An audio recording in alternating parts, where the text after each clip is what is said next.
September afternoon sunlight slanted through the high windows of a Boeing plant in Seattle. The hangar floor was a forest of skeletal fuselages and rotorless wings, cranes swinging like slow metronomes, men and women in coveralls moving with practiced choreography. Winston Churchill walked into that machine-ruled world and, by all contemporary accounts, stopped as if he had stepped into another era entirely, into a future where metal and manpower could be marshaled as surely as armies. He did not merely hear statistics, he saw them take shape. A bomber being assembled in stages, parts arriving from distant plants, whole logistical ecosystems converging under one vaulted roof. His reaction, recorded in dispatches and memoirs of those who accompanied him, was a mixture of relief and astonishment. For leaders who had fought the war on battlefields, this was a new front, not of trenches or radio reports, but of factories, riveting presses, launchways, and assembly lines. When they saw what America could do, their calculations changed. If you like history explained visually and rigorously, subscribe for more. Churchill's pause captured the essence of a broader realization. Before Pearl Harbor, the United States was a nation converting itself from peacetime production to wartime purpose in stages, programs, incentives, rhetorical urgings from London and Moscow. By the time Allied leaders began their tours of plants and shipyards, that conversion had become a torrent. Lord Beaverbrook, who had been among the first British officials to assess American industrial potential, wrote in 1941 that the United States capacity would, in the long run, make the defeat of the Axis not merely plausible, but highly likely. That was not triumphal prophecy. It was a sober projection, warned of seeing steel mills, conveyor belts, and the factories of an economy rewired for war. Those early impressions mattered because they reshaped how Allied commanders and politicians planned. Strategy, supply, and tactics had always been linked to logistics, but the scale of American output elevated logistics into a central instrument of war. Leaders did not imagine production numbers as abstractions. They measured them against the needs of fronts, airfields that required replacement planes, armies that needed ammunition and trucks, convoys that must cross oceans. Witnessing a mile-long assembly line or a yard sliding new hulls into the sea made those numbers palpable. The rest of the story is how those material facts translated into battlefield consequences. Seattle's Boeing plants spoke in bombers. Willow Run, outside Detroit, spoke in heavy bombers built where once cars had rolled off the line. Henry Ford's Willow Run factory became shorthand for a new industrial method, applying automotive mass production techniques to aircraft construction. The factory's assembly line stretched, as contemporaries described, like a ribbon through the plant, subdividing work into stations, reducing the time any single plane spent under construction. At peak operations, the plant achieved production rhythms that read like strategy. At its most efficient, the line could produce a fully assembled heavy bomber in the time it took a man to have lunch. That image, blunt and human, is what transformed numbers into a sense of inevitability for those who saw it. Across the Midwest and West, other aircraft plants, Consolidated, Douglas, North American, pushed output higher. The scale was not only in single factories, but in networks, components made in one state, engines in another, specialized tools shipped across the country.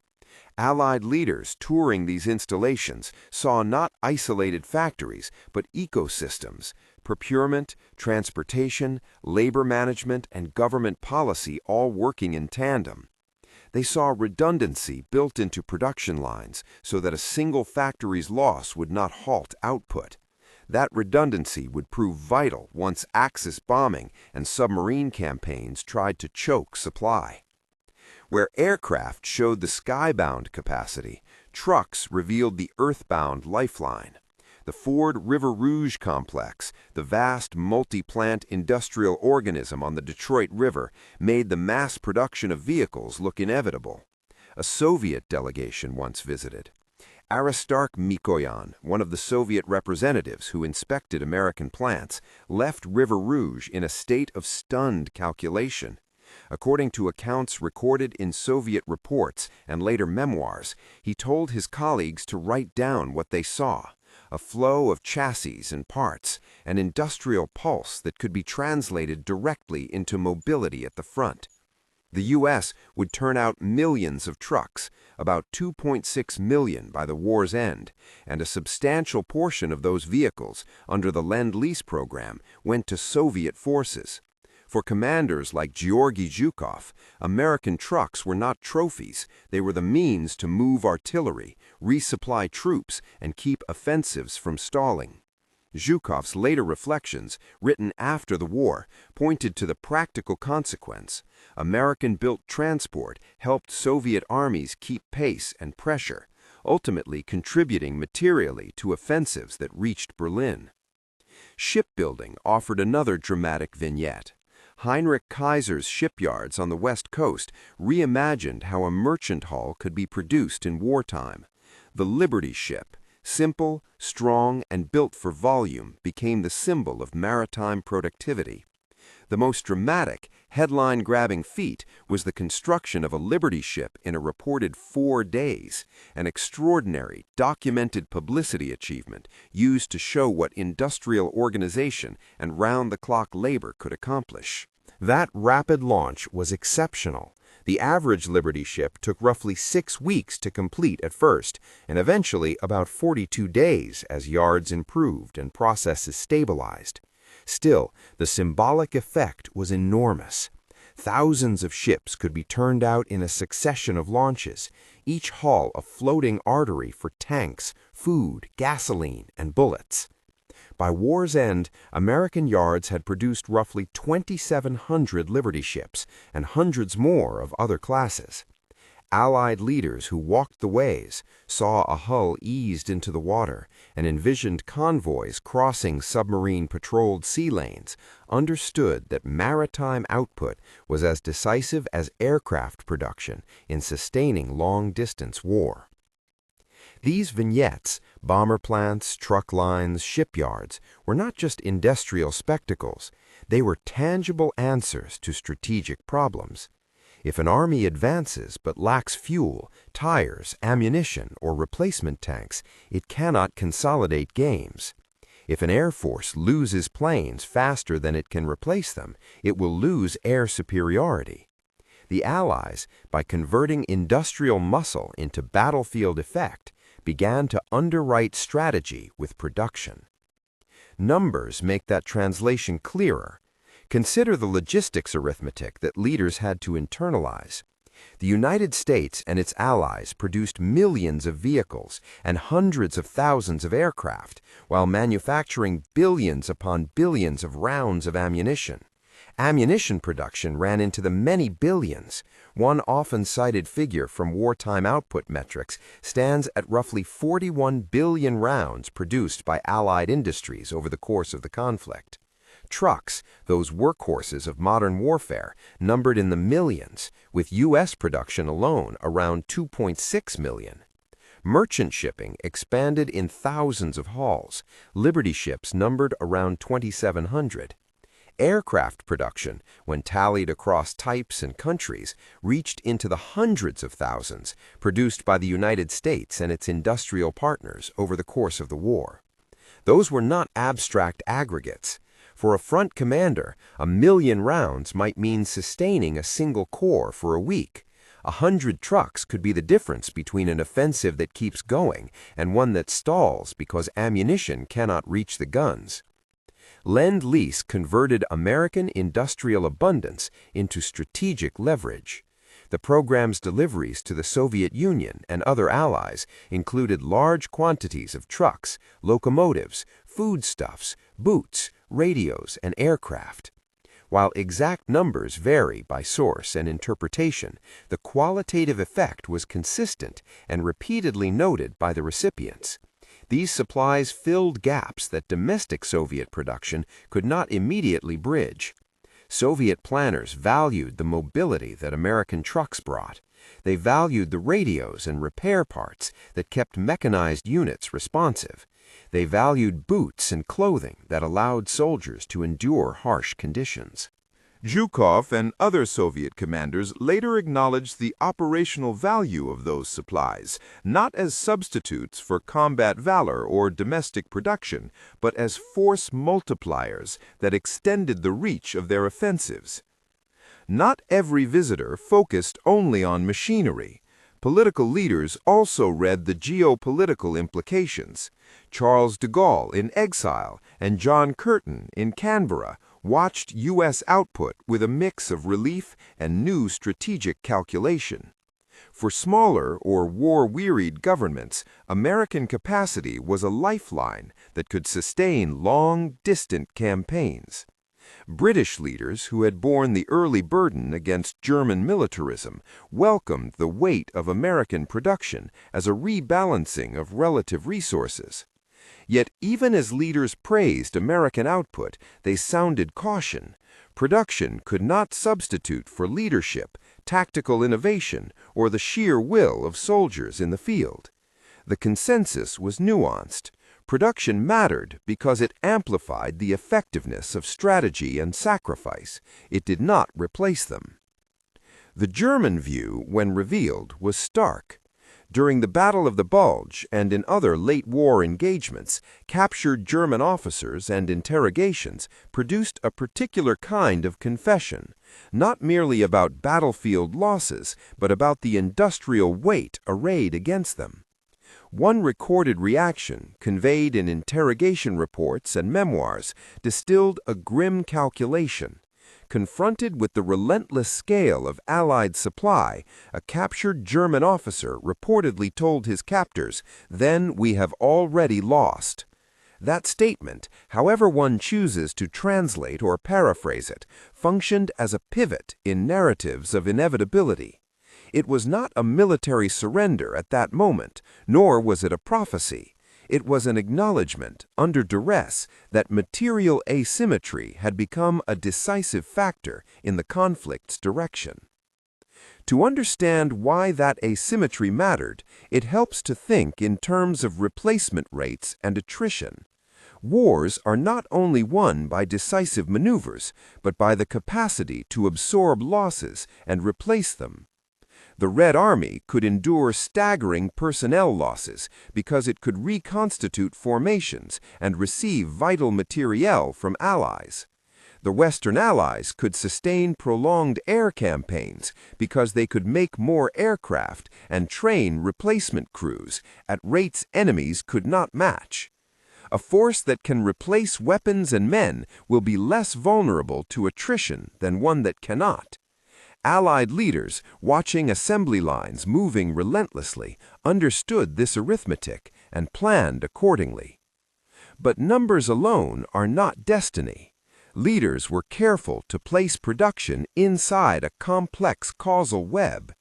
Decision-making, intelligence, tactical ingenuity, naval convoy escorts, strategic bombing, the bravery of individual soldiers and sailors, all these mattered. When Lord Beaverbrook wrote about industrial potential, he framed it as the material precondition that, properly harnessed, would tip the balance, not magic, but infrastructure. Leaders who toured American plants seldom framed production as a substitute for combat.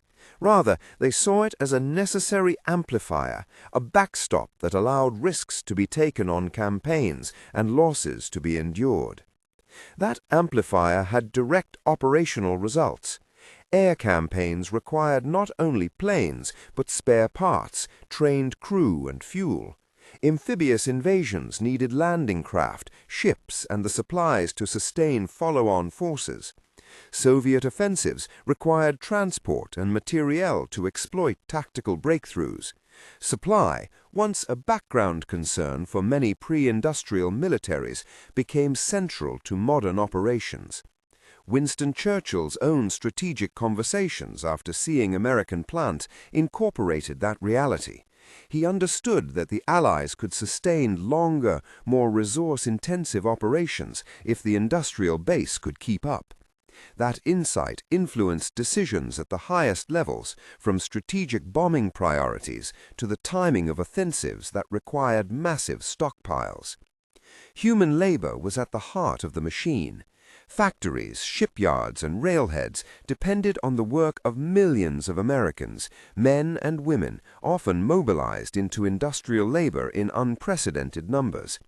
Workers handled repetitive and skilled tasks, shifted to round-the-clock schedules, and adapted civilian manufacturing techniques to the needs of war. The narrative of industrial victory sometimes risks personifying the output as if it were automatic, but visits by Allied leaders often emphasized the human element, the apprentices, welders, riveters, engineers, and foremen who kept lines moving and solved practical problems on the spot. Leaders recognized both the machine and the people behind it. Their reports mixed admiration for engineering with respect for labor. There were political implications, too.